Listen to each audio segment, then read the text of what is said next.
This is patient S47. He has a diagnosed memory impairment disorder, but is otherwise a healthy male in his early 20s. On June the 20th of this year, specifically at 10:31 a.m., I administered a 25 milligram dose of Mentanovox to patient S47.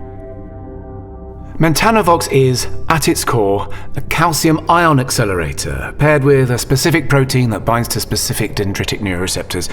Essentially, it makes signal transmission flow faster in the brain. A lot faster. 30 minutes after administering the dose, I began a series of cognitive speed assessments. The results were extraordinary.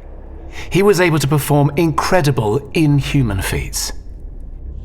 The patient memorized and perfectly recited a 100 number sequence after reading it once. He solved a poster-sized maze in under 2 seconds, a 50-word search in under 3 seconds. At one point, I dropped a pen. This was entirely by accident, something unplanned. He caught it mid-air. It had barely left my hand, despite only a second earlier he had been on the other side of the room. Mentanovox didn't just improve S47's cognitive ability. It pushed him well into the range of superhuman thinking speeds.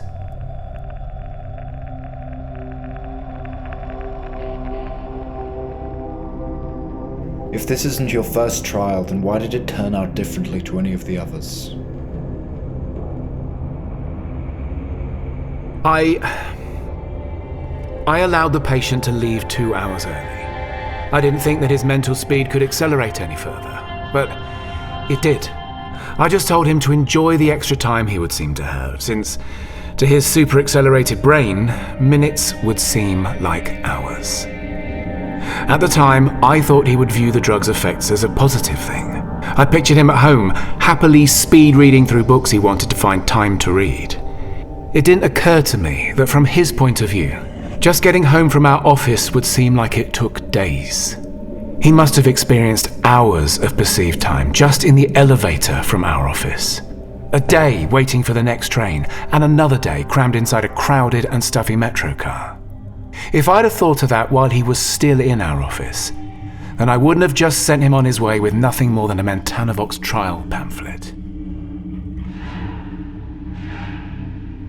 But what happened to S47 was much, much worse than experiencing the equivalent of days on the metro.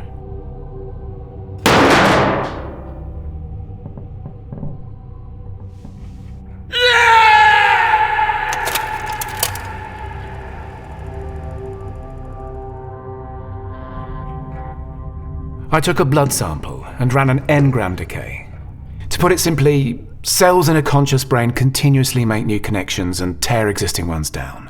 The new connections represent learning, and the torn down connections represent forgetting.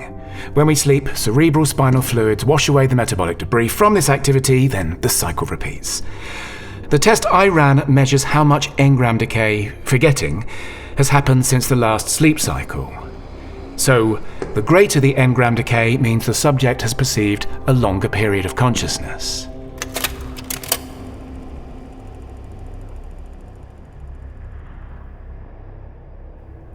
These results, they are impossible.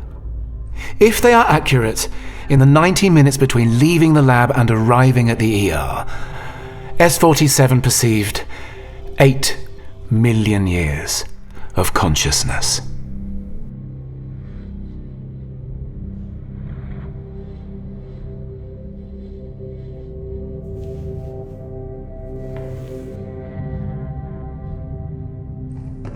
The man had been awake so long that he'd forgotten everything, literally everything.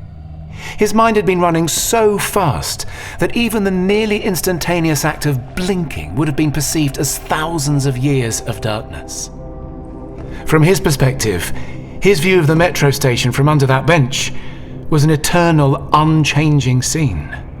The original question is still outstanding. Why would this be different to any of the other trials?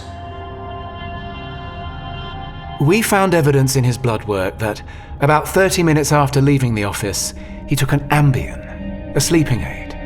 Our best guess is he couldn't cope with the days or even months of perceived time. He wanted to sleep through it. The Mentanovox that was already unusually active within the subject interacted with the sleeping drug.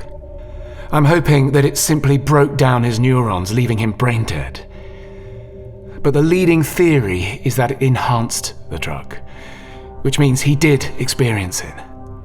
8 million years, longer than even the human species has existed, of nothing.